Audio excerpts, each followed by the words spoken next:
What's up, YouTube? Timus here.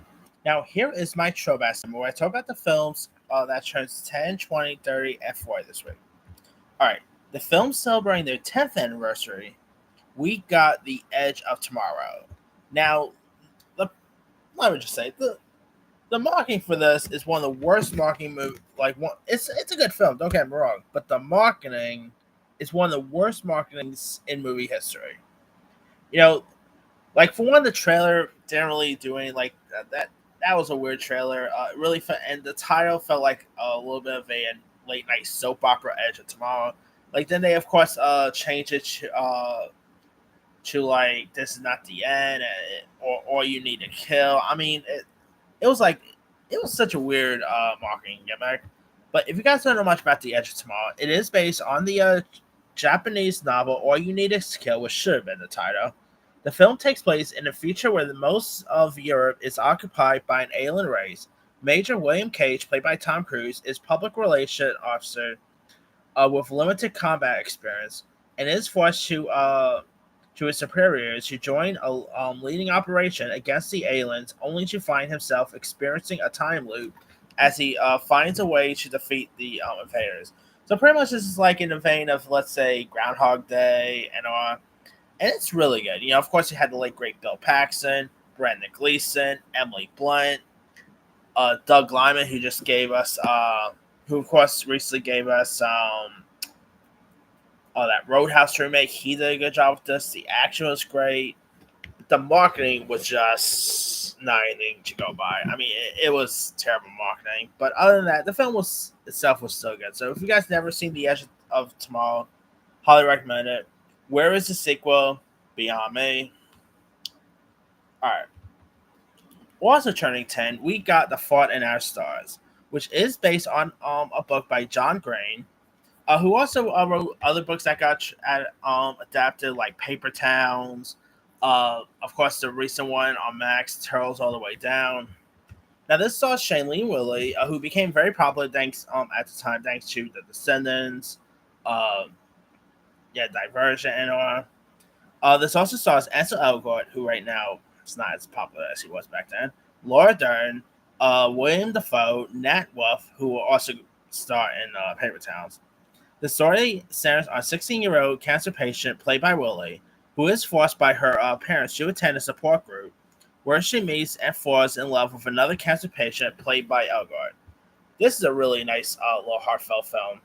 The chemistry between Shailene Woodley and Ansel Elgort, which of course they were both in the Divergent movies together, they both have some really decent chemistry here. Is of course you're really gonna need a lot of tissues while you watch this. It gets pretty sad towards the end. It's a really decent little film, and sad to say the director of this also will go on to do New Mutants, which I hope he comes out and directs the show because Fallen Stars was too good for him to be in directing the show. But anyway, all right. Also turning 10, we got Obvious Child. Now, this was directed by Jillian Robertser, who's making her directorial debut, and she did a really great job in this. She also directed this little movie a couple years ago called Landline. She hasn't really put out anything else since, but this does star Jenny Slate, who I think is always amazing, as well as David Cross, Jake Lacey, and the story follows Donna, a stand-up comedian who has a drunken one-night stand with a man named Max. After breaking up with her boyfriend, she subsequently finds out that she is pregnant and decides to have an abortion. Jenny Slate is amazing. I always love seeing Jenny Slate and stuff. She's also lending her voice a lot as well. But Jenny Slate, I think, is always terrific when she's in stuff. This is definitely, I think she could have easily got a Golden Globe nomination for this. She was amazing in that. This was released by A24 when A24 was trying to find their foot in the door. A really nice little film. You guys haven't seen that. Now, another film that turns 10 this week, which is maybe not that much of a well-known film, is a little movie called Trust Me. Now, this movie stars and was directed by Clark Gregg, who you might know as Agent Coulson in the MCU. You also have the likes of Amanda Peet, Sam Rockwell, Saxa Charbonneau, Alice Jennings, William H. Macy, Felicity Huffman, Molly Shannon, and it stars Clark Gregg as Hollywood agent Howard Holloway, who cannot find real success until he signs Lydia, a talented and troubled teen with an alcoholic father. Every day, he navigates challenges, obstacles to make a future for Lydia and himself. Now, a reason why I want to bring this film up is because I actually granted, well, four of those, three of those films I saw in theirs, but I remember seeing this one in theirs. It's a little more memorable because I was lucky enough to actually meet Clark Gregg in person. Because it was like a Q&A screening. That was actually my first Q&A screen, by the way. I got a picture of it. I mean, Clark. I'll I posted up on my page so you guys get better look. But yeah, there we have. Really nice guy too. I mean, yeah, really cool guy there. I mean, Clark Gregg is always amazing. Whether it's Agent Coulson, whether it's like um, New Adventures of Oakerstein, who remembers some of that, right? Yeah. But if you guys still never seen Trust Me, it is a really nice little film. He hasn't really directed something else since. Like he also did that movie Choke with Sam Rockwell, which was pretty good too. So I'll probably direct something else in the future. But anyway, all right. Now turning 20 this week, we got Harry Potter and the Prisoner of Azkaban. Of course, the third installment of the Harry Potter franchise. Of course, this time around, you have Harry's third year at Hogwarts and his quest to uncover the truth about his past, including his connection to recently escaped Azkaban prisoner Sirius Black, um, who has who has who has to Harry and his deceased parents, and of course you have Gary Oldman as Sirius Black. Unpopular to say, but this is actually my favorite Harry Potter film. Yeah, I'm sorry. I've always adored this one. It does not really get too much love as you think. Like, I always thought this actually has lots of fans, but there are people who are not really too keen on this one. But I still quite enjoy it a lot. Of course, directed by Alfonso Cuarón, who of course who would go on to win an Oscar for Gravity and was not Roma, really terrific filmmaker there. Of course, seeing the gang once again as it has more getting a little more grown up now was really cool. I mean, I really quite enjoy the Harry Potter franchise, but my favorite will always be Prisoner of Azkaban. But that's just me, obviously.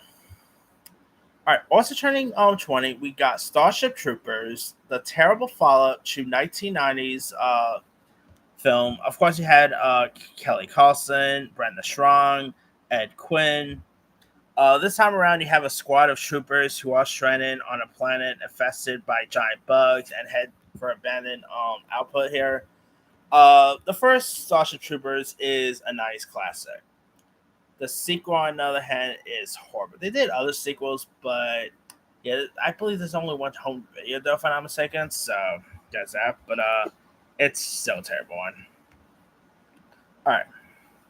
Now, films celebrating their 30th anniversary, we got The Cowboy Way, which stars the likes of Woody Harrelson, Kiefer Sutherland, Mark Helgenberger, Alice Janney, and follows the championship rodeo stars and lifelong best friends Pepper Lewis and Sonny Gilstrap as they travel from New Mexico to New York City in search of their missing friend, Nacho Salazar, who came to the city to pay for his daughter's trip to the U.S. from Cuba. When they discover that he's been murdered, the pair sets out to find the killer.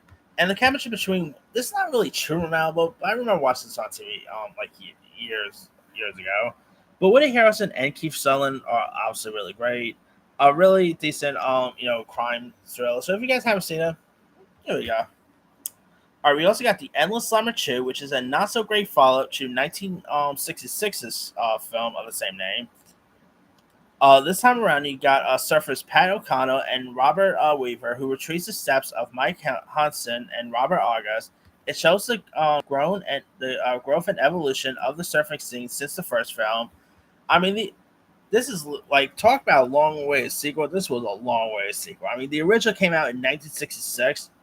The sequel will not come out until like 1994. So, yeah, talk about long way for sequel. It's not too memorable. The original is pretty good. It's a classic there, but the sequel's not all that great.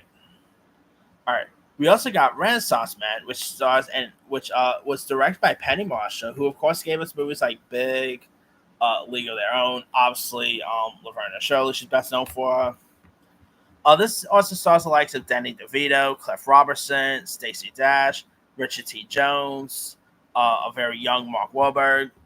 And if you guys don't know much about the story in this one, uh, it's about down on his luck advertising executive takes the only job he can, teaching literature to army recruits in Australia. And this is actually a really decent one. Of course, Danny DeVito's terrific. James Remard's great. Uh, you had Gregory Hines was in this. Not like Danny DeVito's best work, nothing like that. Not really Penny Marshall's best work, but it's a really decent little film worth checking out. All right. Um, Also turning 40, we got the film The Princess and the Goblin, where Princess Irene calls for on her fairy godmother for her help when goblins try to force her to marry repulsive top goblin Prince Froglet. So let me see. Who directed this one? The Princess and the Goblin. All right, Princess Goblin. Was this directed by? Oh, okay. I thought this was directed by Don Bluth, but yeah, it's not super memorable. I mean, it's the '90s always hadn't always had the best animated stuff, and this was definitely one of them. So yeah. All right, now films celebrating their 40th anniversary. Holy cow! I cannot believe these opened up on the same day. We got the original Ghostbusters. Ghostbusters with Dan Aykroyd, Bill Murray, Rick Moranis, um, directed by Ivan Reitman, turns 40 years old this week. Who doesn't love the original Ghostbusters? I mean, the sequel is great. Ghostbusters Afterlife is good. Ghostbusters Frozen Empire was season 2. I also like the female version. I don't care what any people say. I'll defend the female version for years. But nothing beats the original. I mean, one of the most iconic theme songs of all time. Obviously, some of the most iconic scenes of all time. Who doesn't love the Puff Marshmallow Man? Uh, I mean, the chemistry between the likes of Bill Murray, Dan Aykroyd, Ernie Hudson, Harold Ramis. Talk about great chemistry there. Like some of the most iconic like actors of that era. Ghostbusters, like, come on, Ghostbusting makes us feel good, right? So, yeah, who doesn't love the original Ghostbusters, right? All right, now I cannot believe these open up the same day. We of course got Gremlins. Of course, if you guys don't know much about the original Gremlins, written by Chris Columbus, speak of Harry Potter, and directed by Joe Dante. You even have Howie Mandel doing the voice of Gizmo, which I bet lots of people who even watch America's Got Talent probably never know. But of course, you guys don't know much about Gremlins. It's where like main Maui character of Gizmo, who it draws the legend of folkloric misadventure creatures that of course cause malfunctions, and obviously you cannot wash them and feed them and stuff like that. I cannot believe Ghostbusters and Gremlins came out on the same day. That was probably the Barbenheimer of '84. You know, I really wish I could build a time machine, go back to time, and get to experience both these films on the same day. That must have been a killer experience back then. Having both Ghostbusters and Gremlins on the same day. That must have been a killer experience. I mean, if anybody who was around in 1984, if anyone actually have seen like what was that experience like? Comment below if you guys experienced both Ghostbusters and Gremlins on the same day. Uh, but that must have been a killer. That would have been a killer double feature. I mean, if A list was if I was obviously born event at that time, and if A list was event at that time, I would have had some fun then. But yeah, these had been fun. Like, I guess I'll never experience the 80s, but anyway. Now, another film that turns 40 is not really too big. We, of course, got Beat Street, which is like a dance based, like a hip hop culture film, which is pretty much the early hip hop culture, where DJ Kenny Kirkland, played by Guy Davis, his B boy brother Lee, played by Robert Taylor, and graffiti artist Raymond, played by John Shada, who of course have all hopes of showcasing their talents outside the confines of South Bronx, New York.